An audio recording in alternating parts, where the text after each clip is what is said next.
What I hope to bring within my education is the fact that environmental education is a humans and animals' rights issue.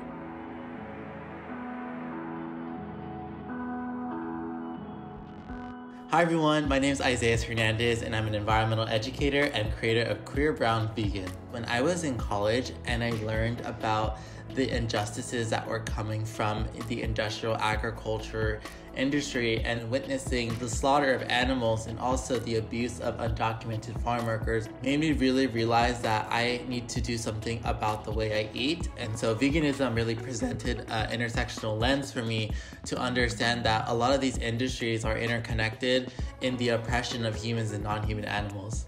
Queer Brown Vegan came out of the fact that I didn't want to hide who I was. As someone that has really felt ashamed growing up as a queer LGBT person, I always felt that I had to really silence my identity in a lot of environmental spaces. Part of me was realizing that if I wanted to do environmental work, I shouldn't have to feel ashamed for my identity, my race, and my ethics of being vegan. And for me, I really wanted to put those three main core values about me so people know who I am as an environmental educator and to kind of redefine the boundaries of what we look like. What I hope to bring within my education is the fact that environmental education is a humans and animals' rights issue. When we're talking about these concepts, I really try to make people understand that it encompasses indigenous wisdom, cultural-based experiences, and lived experiences that include both science and our experiences with academia or school. And this is what I feel that should look like a holistic view of environmentalism, because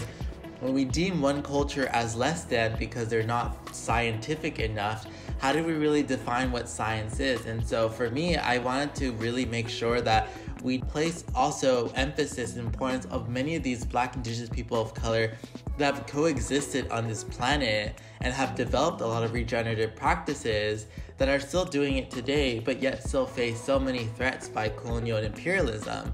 I think the deeper and the rise of injustices being on news, that really led a lot of people to want to invest in environmental education. At the same time, a lot of people don't really like to have the talks regarding colonial history. So for me, I always wanted to extend myself for people to understand that if we really want to become better environmentalists and advocates for this world, we need to reckon with the past. Creating environmental education for me is the bare minimum that I can do for my audience, because I realize that we all have different ways of how we communicate environmentalism, and so education for me was really something that is done through the heart of my work, and that is something that I want people to understand and to also make this world more understanding about intersectionality or interconnectedness of this work.